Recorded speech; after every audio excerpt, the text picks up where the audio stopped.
Hello students, good morning. मैं आपकी science teacher Shweta ma'am. बच्चों, साइंस का मॉडल पेपर, बोर्ड का मॉडल पेपर हम लोग देखने जा रहे हैं। तो सबसे पहले इसमें स्टार्ट करते हैं एमसीक्यू। सेक्शन ए जो है हमारा, उसमें एमसीक्यू रहेंगे बच्चों। और एमसीक्यू के कितने क्वेश्चंस रहेंगे इसमें एमसीक्यू के क्वेश्चंस हैं 10 और 5 कितने हो गए, 15, 16, 17, 18 क्वेश्चंस हमारे हैं। ये एमसीक्यूज है ना, 1 मार्क्स के केवल एमसीक्यूज हमारे 18 मार्क्स के क्वेश्चंस आ रहे हैं।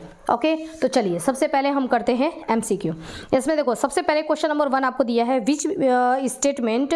देखो आपको यहाँ से ये पूरा दिखाई भी देता रहेगा। देखिए कह रहा है which statement regarding the reaction given below is false. इसमें से कौन सा फॉल्स है। ठीक है, क्वेश्चन आपको रिएक्शन ये दिया है और आपको ये 4 ऑप्शन दिख रहे हैं। कह रहा है कि इसमें से कौन सा फॉल्स है। जैसे पहला कह रहा है कि लेड इज बीइंग रिड्यूस, है ना। कह रहा है कि लेड जो है वो रिड्यूस हो रहा है। तो आप जरा देखो, लेड क्या है हमारा, ये यहाँ पर लेड को कह रहा है कि लेड रिड्यूस हो रहा है ना। फर्स्ट वाला देखना ध्यान से, आपसे कह रहा है कि lead is being reduce, lead reduce हो रहा है। जबकि यहाँ पर हम क्या देख रहे हैं कि पीबीओ, ये क्या है, लेड ऑक्साइड है। ठीक है, ये पीबीओ है और ये किस में कन्वर्ट हो रहा है, ये कन्वर्ट हो रहा है पीबी में। ओके, तो ध्यान से समझो, यहाँ पर पीबीओ है मतलब इसके पास ऑक्सीजन है। और अब हम देख रहे हैं कि अब इसके पास ऑक्सीजन नहीं है। तो ऑक्सीजन का निकलना, ये क्या कहलाता है, रिडक्शन। ठीक है, ऑक्सीजन का निकलना रिडक्शन, ऑक्सीजन का जुड़ना ऑक्सीडेशन, ऑक्सीजन का निकलना रिडक्शन। तो रिडक्शन तो हो रहा है, लेकिन क्या पीबी का हो रहा है? बिल्कुल नहीं। किसका रिडक्शन हो रहा है? पीबीओ का हो रहा है, यानी कि लेड ऑक्साइड का रिडक्शन हो रहा है। तो पहली बात जो इसने बोला है कि लेड इज बीइंग रिड्यूस्ड, ये फर्स्ट वाला ही क्या है हमारा, ये रॉन्ग है। ठीक है, तो पूछ रहा है ना कि इसमें से फॉल्स कौन सा है, तो पहला तो फॉल्स है। दूसरा ऑप्शन देखिए, कह रहा है carbon dioxide is being oxidised, है ना। कार्बन डाइऑक्साइड जो है वो ऑक्सीडाइज्ड हो रहा है। ठीक है, कार्बन डाइऑक्साइड, इसमें कार्बन के साथ, कार्बन को आप देखो यहाँ पर, कार्बन बेचारे यहाँ पर अकेला है और कार्बन के साथ यहाँ पर ऑक्सीजन जुड़ गया है। ठीक है, तो ऑक्सीजन का जुड़ना, addition of oxygen is called oxidation. तो कार्बन के साथ ऑक्सीजन का जुड़ना, ये ऑक्सीडेशन होता है। ठीक है, तो कार्बन का तो ऑक्सीडेशन हो रहा है और पीबीओ का क्या हो रहा है, रिडक्शन हो रहा है। सही बात तो ये है कि लेड ऑक्साइड का मतलब ये पूरे को लोगे ना, आधा तोड़ के क्यों लोगे, तो पूरे पीबीओ का हम कहेंगे कि पूरा पीबीओ जो है उसमें से ऑक्सीजन निकल गया और ये पीबी में कन्वर्ट हो गया। तो हम बोलेंगे कि पीबीओ था पहले और बाद में पीबी में कन्वर्ट हो गया, मतलब कि इसमें से ऑक्सीजन निकल गया। ठीक है, तो पीबीओ का क्या हुआ, रिडक्शन हुआ। और यहाँ अकेले कौन है, कार्बन। तो हम कह रहे हैं कि कार्बन जो है वो कार्बन डाइऑक्साइड में चेंज हो गया, मतलब कार्बन पहले अकेले था, उसके साथ ऑक्सीजन आकर के उधर जुड़ गया। तो कार्बन का क्या हो रहा है, ऑक्सीडेशन, और पीबीओ का क्या हो रहा है, रिडक्शन। और इसमें क्या कह रहा है कि carbon dioxide is being oxidise. Carbon dioxide कहाँ ऑक्सीडाइज हो रहा है, इसमें कौन ऑक्सीडाइज हो रहा है, कार्बन। कार्बन का ऑक्सीडेशन हो रहा है, तो ऑक्सीडाइज कौन हो रहा है, कार्बन। यानी कि जो सेकंड वाला पॉइंट दिया है बच्चों, वो भी क्या दिया है, फॉल्स, वो भी गलत है। थर्ड वाला दिया है कार्बन इज बीइंग ऑक्सीडाइज, बिल्कुल सही है ना, कार्बन ऑक्सीडाइज हो रहा है, बिल्कुल सही है। और फोर्थ वाला दिया है lead oxide is being reduce, हाँ, लेड ऑक्साइड का रिडक्शन हो रहा है, ये रिड्यूस हो रहा है, बिल्कुल सही है। तो आपसे पूछा है कि इसमें से रॉन्ग कौन सा है, तो फर्स्ट वाला और सेकंड वाला, ये दोनों क्या हो जाएगा, फॉल्स। ठीक है, क्वेश्चन सेकंड कह रहा है which of the following method is suitable to protect the frying pan from rusting. जो फ्राइंग पैन होता है जिसमें कि उड़ा के उछाल के बनाते हैं खाना, आप देखते हैं, है ना, किचन सेफ जो होते हैं वो काफ़ी अपना स्टाइल दिखाते हैं किचन में। तो जो फ्राइंग पैन होता है उसको रस्ट से बचाने के लिए कह रहा है, वो लोहे का बना हुआ होता है। ठीक है, लोहे का कोई दूसरा ऑब्जेक्ट अगर रहता तो बात अलग होती, लेकिन यहाँ पर फ्राइंग पैन की बात हो रही है। ठीक है, तो ये जो होता है, जो फ्राई करने के लिए काम आता है, ऐसा पैन इस्तेमाल हो रहा है। तो ये पैन, चूंकि ये खाना बनाने में इस्तेमाल हो रहा है, तो इसको रस्ट से बचाने के लिए, जंग से न लगे, इस लोहे के ऑब्जेक्ट पर जंग न लगे, उससे बचाने के लिए हम क्या कर सकते हैं, तो कह रहा है अप्लाइंग ग्रीस अप्लाई कर दो। भाई हम ग्रीस अप्लाई कर देंगे तो उसमें खाना पकेगा कैसे, ठीक है, वो खाने में ग्रीस नहीं आ जाएगा, है ना। तो हम ग्रीस लगा करके तो उस बर्तन में रख नहीं सकते। दूसरा कह रहा है पेंट लगा दो। पेंट लगा तो देंगे, लेकिन जैसे उस पर हम गैस चढ़ाएंगे, गैस पर उसको रखेंगे, जैसे ही वो पैन हमारा गर्म होना शुरू होगा, उस पेंट की ना पपड़ी निकलने लगेगी और वो पूरे खाने में मिक्सअप हो जाएगी और एक बहुत ही ज़्यादा कुरकुरा सा स्वाद मिलने लगेगा, ठीक है, तो वो भी नहीं कर सकते। बाय जिंक प्लाटिंग है ना, ये कर सकते हैं ना, जिंक प्लेटिंग है ना, जिंक का उस पर हम प्लेटिंग मतलब इलेक्ट्रिक मेथड से उसके ऊपर जिंक की ऐसी हमने लेयरिंग लगा दी कि अब उस पर जंग भी नहीं लगेगा, रस्ट नहीं होगा, ठीक है, और ये न तो ये खाने में मिक्सअप होने वाला है और ना तो ये जो है ना ऐसे गर्म करने पर इसमें से पपड़ी जैसी निकलने वाली है, ऐसा कुछ भी नहीं होने वाला है, ठीक है। तो कह रहा है ऑल ऑफ द अबव, ये ऑल ऑफ द अबव उसके लिए रहता अगर कोई दूसरा आयरन का ऑब्जेक्ट बोलता, ठीक है, लेकिन ये चूंकि खाने में इस्तेमाल हो रहा है इसलिए ऑल ऑफ द अबव नहीं होगा। इसमें हम कौन सा ऑप्शन यूज करेंगे, इसमें सी है ना, बाय जिंक प्लाटिंग, ठीक है, तो जिंक को इलेक्ट्रिक मेथड से उसके ऊपर लगाना पड़ेगा, है ना। तो इसमें हमारा आंसर क्या हो जाएगा बच्चों, आंसर हो जाएगा हमारा सी, ठीक है, तो सेकंड वाले का आंसर हो जाएगा सी। थर्ड वाला कह रहा है the molecular formula of ethane is C2H6, it has, इसमें कितने कोवैलेंट बॉन्ड है, ठीक है, तो देखो कह रहा है C2H6, इसमें आपको कोवैलेंट बॉन्ड बताना है। तो सबसे पहले 2 कार्बन, एक कार्बन और दूसरा कार्बन, इसमें हाइड्रोजन कितने हैं बच्चों, 6 है ना, तो 3 हाइड्रोजन हमने इनको दिया, 3 हाइड्रोजन हमने इनको दिया, ठीक है, इन सब जगह पर आप हाइड्रोजन बैठा दो, ठीक है, ये हाइड्रोजन आपने दिया। अब इसमें कोवैलेंट बॉन्ड जरा काउंट करो, कितने बॉन्ड है, एक बॉन्ड हमारा ये रहा, दूसरा ये रहा, तीसरा ये रहा, ये चौथा हो गया, ये 5वां, ये 6वां और ये 7वां, तो कितने टोटल कोवैलेंट बॉन्ड है, तो इसमें कोवैलेंट बॉन्ड हो जाएंगे 7, यानी कि आपका ऑप्शन हो जाएगा इसमें बी वाला, ठीक है। क्वेश्चन नंबर 4 कह रहा है Fe2O3 प्लस 2Al और इधर बन रहा है Al2O3 और प्लस 2Fe, कह रहा है कि which type of reaction is given below above, है ना, इसमें जो है ये किस प्रकार का एक रिएक्शन है, तो देखो ये किस प्रकार का रिएक्शन है, कॉम्बिनेशन रिएक्शन है क्या, इसमें कुछ कंबाइंड हो रहा है, नहीं, कोई कॉम्बिनेशन रिएक्शन नहीं है, ठीक है। उसके बाद डबल डिस्प्लेसमेंट रिएक्शन है क्या कोई 2 लोगों ने अपनी जगह का हेरा फेरी किया है, बिल्कुल भी नहीं। क्या डिकम्पोजिशन रिएक्शन है, कहीं टूटने का हो रहा है क्या, हाँ टूट तो रहा है लेकिन टूटने के बाद जगह ले भी रहा है, तो ये होगा हमारा डिस्प्लेसमेंट रिएक्शन। देखो यहाँ पर Fe2O3 दिख रहा है, सब कुछ वैसे ही है, O3 वैसे का वैसे ही है, इस Fe2 की जगह पर कौन आ गया, ये Al2 आ गया, ठीक है, तो Al2 हो गया। यहाँ हमको दिख रहा है कि Fe2 है और यहाँ हमको दिख रहा है कि उसकी जगह Fe की जगह Al आ गया है, बस यही हुआ है, 2 भी नहीं बदला है, O भी नहीं बदला है, 3 भी नहीं बदला है, कुछ भी चेंजेस नहीं हुआ, लेकिन इस Fe की जगह पर कौन आ गया, Al आ गया, ठीक है। तो इसने यानी कि डिस्प्लेस हुआ है, Al ने Fe को डिस्प्लेस कर दिया, उसकी जगह से उसको हटा दिया, तो ये कौन सा रिएक्शन कहलाएगा, ये कहलाएगा हमारा डिस्प्लेसमेंट रिएक्शन, डिस्प्लेसमेंट रिएक्शन यानी कि ऑप्शन डी वाला, ठीक है। नेक्स्ट कर रहा है a solution react with ground Excel to produce a gas which turn the lime water milky, what will be in this reaction solution। देखो कह रहा है कि एक सोल्यूशन है हमारे पास, ठीक है, और एग सेल है, हमने अंडे का ऊपर का वो कवर ले लिया, ठीक है, एग सेल जो होता है वो क्या होता है, वो होता है कैल्शियम कार्बोनेट CaCO3, ठीक है, तो वो हमने एग सेल ले लिया। अब कह रहा है कि इन दोनों के रिएक्शन से यहाँ पर हमने कोई लिया है सोल्यूशन, कुछ एसिड लिया है हमने, कोई सोल्यूशन लिया है, इसका जब एग सेल से रिएक्शन करवाते हैं, हमने अंडे के छिलके ले लिए और ये सोल्यूशन हमने डाला, तो सोल्यूशन डालने पर एक गैस रिलीज हो रहा है, और ये गैस इसको जब हम चूने के पानी में है ना लाइम वाटर में जब डालते हैं तो ये गैस लाइम वाटर में जाकर के उसको बिल्कुल दूध जैसा चेंज कर देता है, मतलब उसको मिल्की बना देता है। तो कह रहा है सबसे पहले ये देखो कि ये कौन हो सकता है, तो ये कौन होगा, ये होगा CO2, ठीक है, क्योंकि आप एकदम याद रखिए कि CO2 गैस जो होता है यही क्या करता है, लाइम वाटर को मिल्की में बिल्कुल दूध जैसा है ना, मिल्की वाटर में कन्वर्ट करता है, ठीक है। और ये सोल्यूशन क्या होगा, ये सोल्यूशन यहाँ पर CO2 निकला, ठीक है, एग सेल क्या हो जाएगा, ये हो जाएगा हमारा CaCO3, ठीक है, और ये सोल्यूशन कौन इसके साथ रिएक्शन किया होगा, तो आप याद रखो एसिड है ना, एसिड जब कैल्शियम कार्बोनेट के साथ या कैल्शियम हाइड्रोजन कार्बोनेट के साथ जब एसिड का रिएक्शन होता है तो क्या बनता है, यहाँ पर CO2 गैस बनता है, तो ये यहाँ पर क्या होगा, कोई ना कोई एसिड होगा। अब जरा ऑप्शन देखो कि कोई एसिड दिया है क्या, NaCl एसिड तो नहीं है, HCl एसिड है ना, HCl क्या है, हाइड्रोक्लोरिक एसिड, ये एसिड है, तो ये क्या होगा, हमारा एसिड होगा, ठीक है। तो यहाँ पर क्या हो जाएगा बच्चों, ये हो जाएगा हमारा आंसर बी वाला, ठीक है।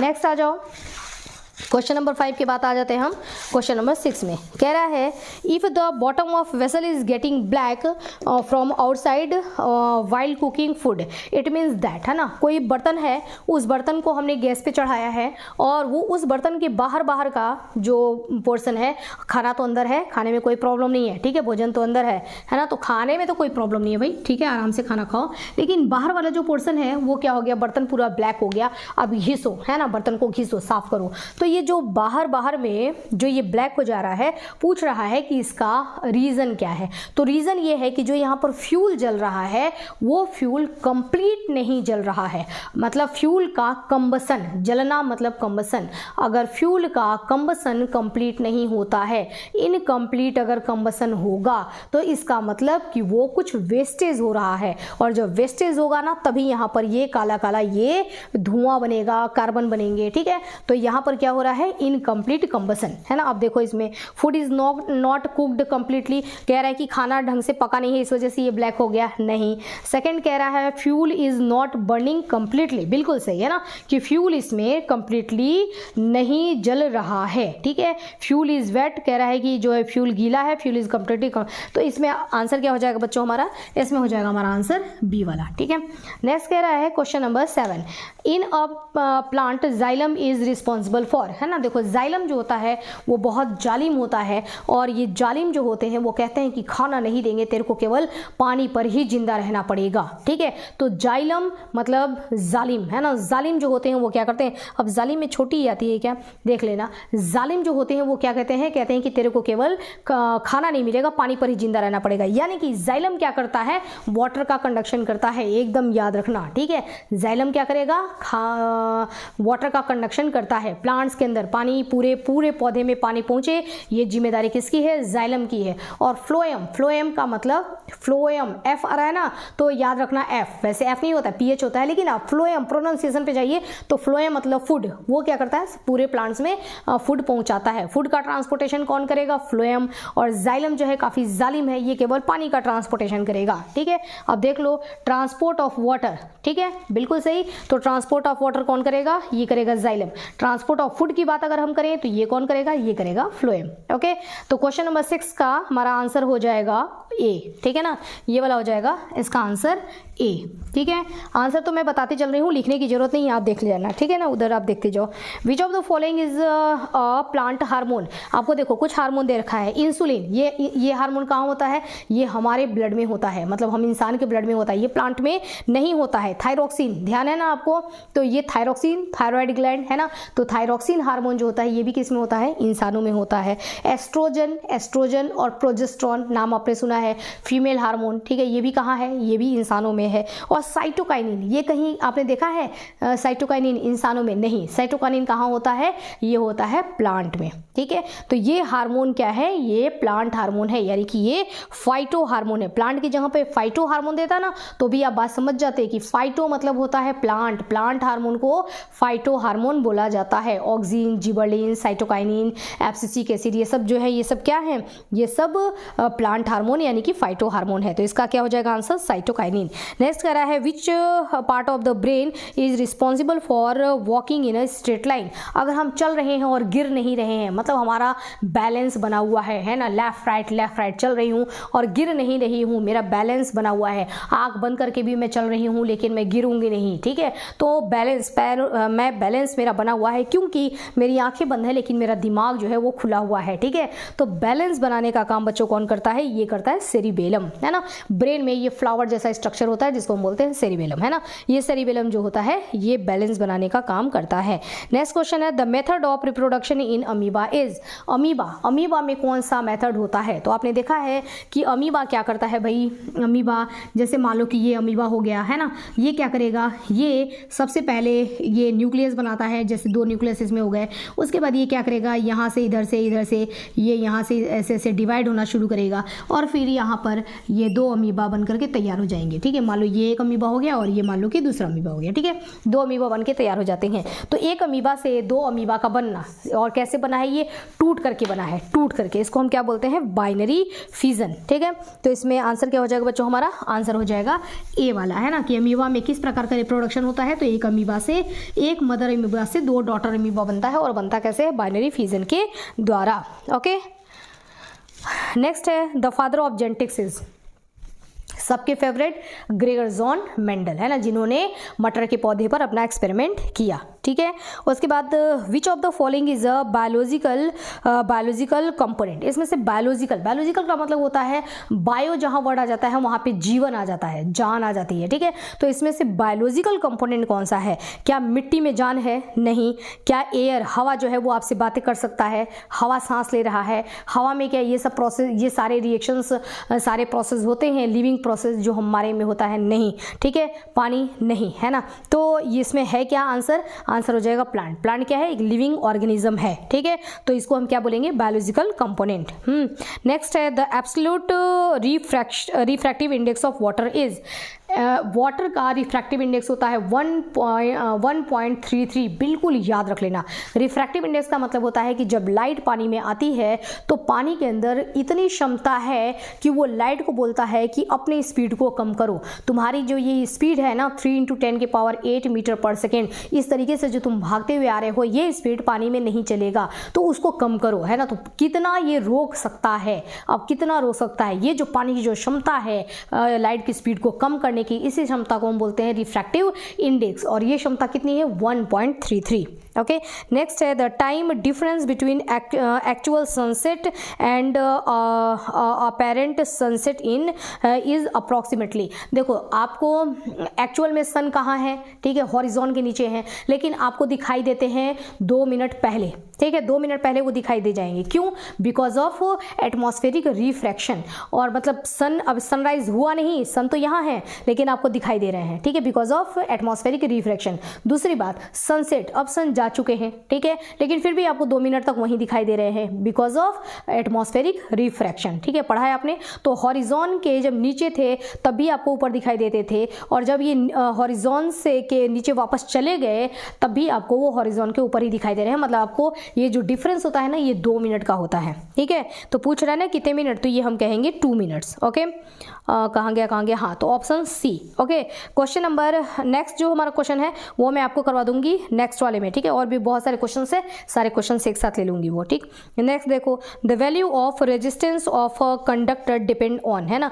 कह रहा है कि कोई भी कंडक्टर है, जैसे ये कंडक्टर है, इसमें करंट फ्लो हो सकता है, तो इसमें जो रेजिस्टेंस होगा, रेजिस्टेंस क्या होता है? जो करंट को रोकता है। करंट को रोकने के लिए रास्ते में जो ब्रेकर लगे होते हैं, जैसे करंट चल रहा है, पकड़ लिया करंट को, है ना, नहीं जाने दूंगा, छोड़, जाने दे, किसी तरीके से करंट छुड़ा करके आगे जाएगा, फिर उसको पकड़ लिया, ठीक है, नहीं जाने देंगे ना, किसी तरीके से बेचारा करंट लड़ते भिड़ते और हर जगह फाइट करते हुए और आगे की तरफ बढ़ता है। तो करंट के रास्ते में जो रुकावट होती है ना, उसी को हम बोलते हैं रेजिस्टेंस। ये रेजिस्टेंस किन किन बातों पर डिपेंड करता है? इसमें ऑप्शन नंबर 1 आपसे कह रहा है लेंथ ऑफ कंडक्टर, है ना। ये कंडक्टर मतलब ये वायर है और इसमें करंट फ्लो हो रहा है, तो क्या इसकी लंबाई पर डिपेंड करता है? बिल्कुल, है ना। लंबाई जितनी ज्यादा रहेगी उसमें रेजिस्टेंस उतना ज्यादा होता है। तो लेंथ के रेजिस्टेंस जो होता है वो लेंथ के डायरेक्टली प्रोपोर्शनल होता है। ओके, लंबाई बढ़ेगी तो रेजिस्टेंस भी, यानी कि ब्रेकर रुकावट भी बढ़ेगा। दूसरा आपसे कह रहा है the area of cross section of conductor, है ना। अगर हम इसकी चौड़ाई बढ़ा दे तो, है ना, तो देखो हमने इतना मोटा वायर ले लिया, अब बताओ, है ना, तो अब क्या होगा? तो अब इसमें रेजिस्टेंस कम हो जाएगा। ठीक है, कैसे कम होगा? मैंने आपको चैप्टर में पढ़ाया है। इसमें रेजिस्टेंस हो जाएगा कम। ओके, तो इसके रेजिस्टेंस जो होता है क्रॉस सेक्शन एरिया के इनवर्सली प्रोपोर्शनल होता है। ठीक है, मतलब आप मोटाई बढ़ाएंगे, जो कंडक्टर है उसकी आप मोटाई बढ़ा दीजिए तो रेजिस्टेंस क्या हो जाएगा? कम हो जाएगा। ठीक है, मतलब इस बात पर भी रेजिस्टेंस रुकावट डिपेंड करता है। The nature of the material of the conductor, बिल्कुल सही, है ना। जैसे आप सिल्वर ले लो, चांदी ले लो, उसमें रुकावट बहुत कम रहेगा, करंट बहुत आराम से भागता है। उसके बाद दूसरे नंबर पे कॉपर को ले लो, उसमें थोड़ी सी रुकावट ज़्यादा दिखेगी, लेकिन फिर भी कोई दिक्कत नहीं, करंट को वहाँ पर भी भाग लेता है। उसको ट्रैफिक लेने के लिए, अगर आपको बहुत ज़्यादा ट्रैफिक चाहिए तो आप लोहा ले लो, ठीक है ना। एल्युमिनियम है, चलो उसमें भी ट्रैफिक है। आयरन का अगर वायर आपने कंडक्टर ले लिया, उसमें बहुत ट्रैफिक है, बहुत रुकावट है। तो मटेरियल पर भी डिपेंड करता है कि हमारा कंडक्टर कैसा है ना। कंडक्टर बहुत अच्छी क्वालिटी का है या कंडक्टर जो है वो लो क्वालिटी का है। यानी कि जो रुकावट है, करंट के रास्ते की रुकावट जो है वो तीनों बातों पर डिपेंड करता है। तो इसमें आंसर क्या हो जाएगा हमारा? डी वाला, ऑल ऑफ द अबव। ठीक है, नेक्स्ट है at the time of short circuit the value of current in the circuit. देखो शॉर्ट सर्किट में क्या होता है, कि पहले करंट ना लॉन्ग रास्ते से जा रहा था आ रहा था, जा रहा था आ रहा था, ठीक है, तो इसका लॉन्ग रास्ता था। अब शॉर्ट सर्किट हो गया है, सर्किट जो है वो छोटा हो गया है, अब करंट जा रहा है आ रहा है, जा रहा है आ रहा है, जा रहा है आ रहा है, तो इसमें अब करंट क्या होगा, ज़्यादा जल्दी जल्दी फटाफट आ रहा है ना, तो जा रहा है आ रहा है, जा रहा है, यहाँ पे करंट की वैल्यू क्या हो जाएगी, बहुत ज़्यादा बढ़ जाती है। तो सडनली करंट की वैल्यू बहुत बढ़ जाती है, जिसकी वजह से, और जब करंट फ्लो होता है तो वहाँ पर हीट प्रोड्यूस होता है, तो करंट अगर ज़्यादा फ्लो होगा तो उसकी वजह से क्या हो सकता है, आग लग जाती है, जिसको हम बोलते हैं शॉर्ट सर्किट हो गया, ठीक है, क्योंकि करंट ने रास्ता शॉर्टकट रास्ता ढूंढ लिया है। अब करंट शॉर्टकट रास्ते से आ रहा है तो ज़्यादा करंट आ रहा है, और ज़्यादा करंट आएगा तो ज़्यादा हीट निकलेगा, ज़्यादा हीट निकलेगा तो आग लग जाती है, जिसको बोलते हैं शॉर्ट सर्किट। तो इसमें क्या हो जाएगा, इंक्रीज हैविली, है ना, बहुत ज़्यादा ही करंट बढ़ जाता है। The homogeneous pole of a magnet have mutual, देखो अगर दो मैग्नेट है, हमने ये मैग्नेट ले लिया, अब मैग्नेट का ये है मान लो नॉर्थ पोल और ये है साउथ पोल, इस मैग्नेट का भी ये है नॉर्थ पोल और ये है साउथ पोल, ठीक है। अब देखो अगर नॉर्थ वाला और साउथ वाला है ना, ये दोनों रहेंगे तो ये आपस में क्या करेंगे, एक दूसरे को अट्रैक्ट करते हैं, ठीक है, तो यहाँ पर तो अट्रैक्शन होगा। लेकिन यहाँ पर आपसे क्वेश्चन में क्या दिया है, कह रहा है होमोजीनस पोल, होमोजीनस का मतलब, होमो वर्ड का मतलब होता है सेम सेम पोल को आप सामने लाइए। अगर कहता है हेट्रोजीनस पोल तब तो ठीक है भाई, एक हमने ले लिया है नॉर्थ तो दूसरा हमने लिया है साउथ, तो दोनों अलग अलग हेट करने वाले हैं, मतलब दोनों डिफरेंट हैं, तब ये क्या करेंगे, अट्रैक्ट करेंगे, ठीक है, तो ये हेट्रोजीनस पोल हो गया। अब क्वेश्चन में आपको कह रहा है होमोजीनस पोल, ये लो भाई हमने सेम पोल एक दूसरे के सामने रख दिया। जब हमने होमोजीनस पोल एक दूसरे के सामने रखा तो इनमें क्या होगा, अट्रैक्शन नहीं होगा, ये एक दूसरे को अट्रैक्ट नहीं करेंगे, बल्कि ना कितना भी कोशिश करते रहो कि कैसे भी करके इनको चिपका दो, नहीं चिपकेंगे, है ना, तो ये एक दूसरे को क्या करते हैं, एक दूसरे के ऊपर रिपल्सन फोर्स लगाते हैं, एक दूसरे को दूर भगाएंगे, ठीक है। तो सेम पोल जैसे साउथ पोल एक दूसरे को दूर भगाता है, नॉर्थ पोल एक दूसरे को दूर भगाता है, ठीक है। तो लाइक पोल क्या होंगे, यानी कि होमोजेनस पोल क्या होते हैं, ये एक दूसरे को दूर भगाते हैं, तो इसमें क्या हो जाएगा, रिपल्सन, है ना, ये क्या करेंगे, रिपल्सन क्रिएट करते हैं। बच्चों इस तरीके से हमने 1 मार्क्स के MCQ आज डन कर लिए। अब फिलिंग द ब्लैंक्स और उसके आगे के और भी क्वेश्चन जो हमारे 1 मार्क्स के हैं, ये पूरा यहाँ तक हमारा सेक्शन A का पूरा डन हो जाएगा नेक्स्ट वीडियो में, ठीक है। फिर हम आ जाएंगे 2 नंबर के क्वेश्चन पर सेक्शन B पर, ठीक है ना। ये डेज वर्क के क्वेश्चन जरूर सॉल्व करिए, और देखिए इसमें आपको बहुत सारे इंपॉर्टेंट क्वेश्चंस मिलेंगे जो मैंने पढ़ाए भी हैं, ठीक है, पढ़ाए भी हैं नहीं मतलब सारे पढ़ाए ही हैं, ओके। तो बच्चों मिलते हैं नेक्स्ट वीडियो में, और सेक्शन A के आधा पार्ट जो बचा हुआ है उसको कंप्लीट करेंगे। तो अभी के लिए इतना ही, स्टडी करते रहिए, ओके, नाइस डे।